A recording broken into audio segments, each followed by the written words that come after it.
بسم اللہ الرحمن الرحیم نحمدہ و نصلی علی رسولہ الکریم اما بعد۔ محترم بزرگوں اور دوستو، 2026 10/11/12 اپریل الحمدللہ عیدگاہ قصاپورہ میں پہلی بار شورا کا اجتماع منعقد ہوا۔ اللہ کے فضل سے تمام لوگوں نے 6 مہینے سے جب تاریخ اس کی پڑی تو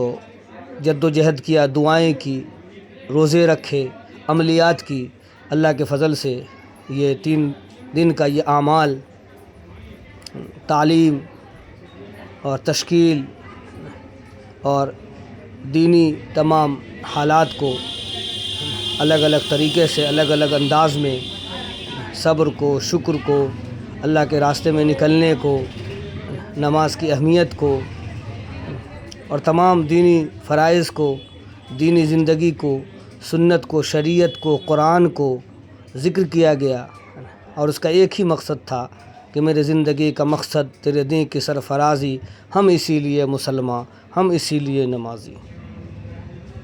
2015 میں اختلاف ہوا، نظام الدین مرکز بنگلے والی مسجد کے اندر، اور اس اختلاف کے بعد شورا قائم ہوئی، اور شورا قائم ہونے کے بعد الحمدللہ آہستہ آہستہ دعوت و تبلیغ کی محنت پوری دنیا میں شورا کی ترتیب سے شروع ہوئی، خصوصاً دلی کے اندر بھی بہت سارے حالات کا مقابلہ کرنا پڑا۔ یہ ایسی امید نہیں تھی کہ ایسے حالات آئیں گے کہ جب دعوت و تبلیغ کا کام شورائی ترتیب سے ہوگا تو بڑی قربانی دینی ہوگی۔ اکابرین جو دعوت کے کام کو 50 سال سے مرکز کے اندر سیکھ رہے تھے، کر رہے تھے، ان کے اوپر ایسی بڑی حالات آئے گی، اس کی امید نہیں تھی، لیکن اللہ کے فضل سے وہ حالات اس اجتماع میں، اس عملیات سے یہ محسوس ہوا کہ یہ حالات کا آنا حق ہے، یہ کسی بھی صورت میں ٹالا نہیں جا سکتا تھا۔ اور ہر زمانے میں جب جب حق کی محنت ہوئی ہے تو اس کا اختلاف بھی ہوا، حالات بھی آئے، اور الحمدللہ شورا کے ساتھی نے یہ ثابت کیا کہ دعوت کے کام کو چھوٹا بن کے کرنا ہے، جڑ کے کرنا ہے، اور آپس میں کوئی نفرت کا کوئی پیغام نہ ہو۔ ہر جگہ جو ہے انہوں نے، بلکہ جب یہ کام الگ ہوا تو ہمارے امارت کے ساتھیوں نے مراکز کے اندر بھی، بنگلہ دیش کے اندر بھی حالات کو لے کر کے جذبات میں آئے، اور انہوں نے کیسے کیسے حالات پیدا کیے۔ وہاں علماء کرام کے شہادت تک کی نوبت آئی، اور جگہ جگہ مساجدوں سے جماعتوں کو نکلنا پڑا،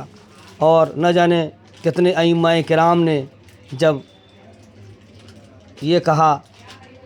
کہ اصلاحی کام میں لقمہ دینا یا کسی کی اصلاحی بات کرنا یہ کوئی تبلیغ سے بغاوت نہیں ہے، تو بہت سارے لوگوں نے مسجدوں سے امام کو بھی نکالا، تو ان اماموں نے بھی صبر کیا۔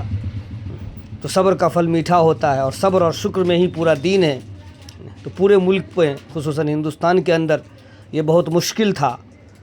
لیکن اللہ کے فضل سے چھوٹا بن کے، صبر کے ساتھ، شکر کے ساتھ اس محنت کو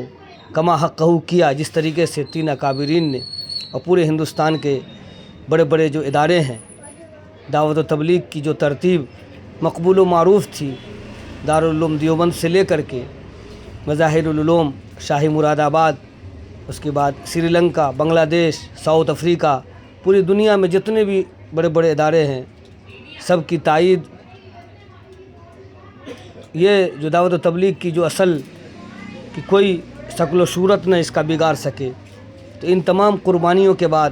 یہ مبارک محنت اللہ کے فضل سے یہ ہوتا رہا، دھیرے دھیرے دھیرے دھیرے۔ حالانکہ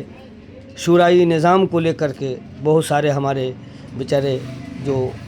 کمزور ساتھی تھے، انہوں نے یہ بات چلائی کہ جو شورائی نہض چلی ہے یہ مرکز کے مخالفت ہے، حالانکہ مرکز کی کوئی مخالفت نہیں ہے، نہ ہی کسی بھی چیز کی مخالفت نہیں ہے، نہ دعوت و تبلیغ کی مخالفت ہے، بلکہ یہ اس بنیاد پر کہ جب عقیدے کی بنیاد پر یہ بات سامنے آئی کہ بڑے بڑے اداروں نے قلم اٹھایا، اور قلم اٹھانے کے بعد یہ لکھا، یہ فتویٰ آیا کہ جو باتیں مرکز نظام الدین سے چل رہی ہے وہ بات عقیدے سے ٹکرا رہی، تو میں امید کرتا ہوں کہ انشاءاللہ اس مبارک محنت کو اپنے زندگی کا مقصد بنا کر کریں گے اور کسی سے اختلاف نہیں کریں گے۔ مرکز نظام الدین میں جو بھی کام کر رہے ہیں ان کو بھی حکمت اور بصیرت سے یہ سمجھانا ہے کہ دعوت و تبلیغ کا کام 3 بنیادوں پر ہوتا ہے، توحید، رسالت اور آخرت، ما انا علیہ اصحابی کی بنیاد پر ہوتا ہے۔ اگر کوئی بات شریعت سے، سنت سے، عقیدے سے ٹکرائے گی تو پھر وہ بات قابل قبول نہیں ہوگی۔ یہی بات ہمیں سمجھانا ہے، پیار سے، محبت سے، جھک کر، چھوٹا بن کر کے، جڑ کے، چاہے ہمیں ذلیل کیا جائے، چاہے ہمیں بھگایا جائے، چاہے ہمارے لیے ہمارے اوپر بتایا الحب للہ البغض للہ، کہ اللہ ہی کے لیے محبت کرنا ہے، اللہ ہی کے لیے نفرت کرنا ہے۔ اگر کوئی ہمیں ناسمجھی میں کہ ہمارے شریعت سنت پر چلنے کی وجہ سے ہم سے کوئی نفرت کر رہا ہے تو ہمیں خاموش ہو جانا ہے، صبر کرنا ہے۔ اللہ ایک دن وہ آئے گا کہ اگر آپ شریعت سنت کے مطابق ہو تو اس کے دل میں یہ بات پیدا ہوگی کہ نہیں، کہ فلاں صاحب شریعت سنت کے مطابق ہیں، ان کی بات شریعت سنت سے میل کھاتی ہے، اس لیے ہمیں ماننا چاہیے اور ہمیں جوڑ کر کے چلنا چاہیے۔ السلام علیکم ورحمۃ اللہ وبرکاتہ۔